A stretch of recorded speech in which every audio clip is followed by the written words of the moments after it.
Good morning. This is a sulfur deficiency, and these leaves completely yellow.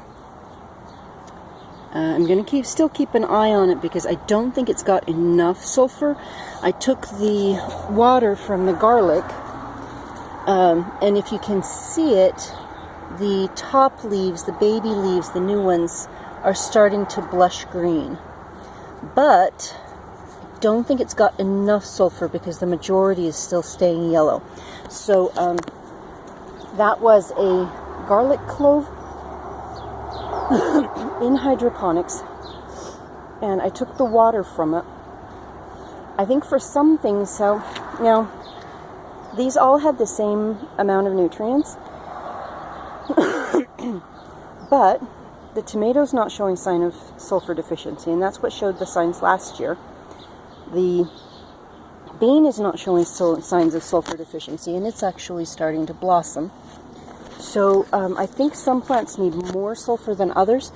This one is actually the leaves are actually starting to deteriorate on the inside, so I probably need to put some Epsom salt in that just to make sure that it's got enough.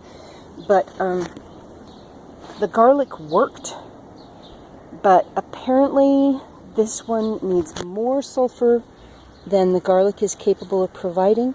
This one is the chia plant. I think I will actually put a garlic clove in here and see if that makes a difference.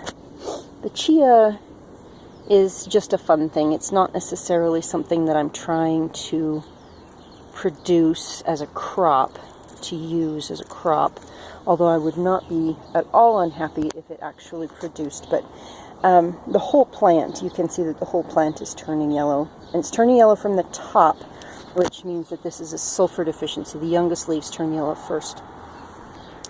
But as I said, the garlic sort of worked, but it doesn't look like it worked enough, so I am going to have to put some Epsom salt in this.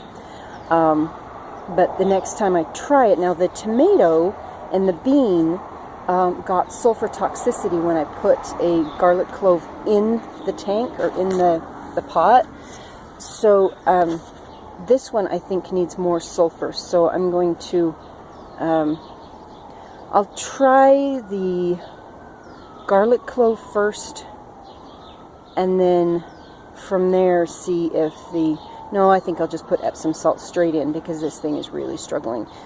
It's not an experiment at this point. It's just torturing the poor thing. But I know that the garlic works.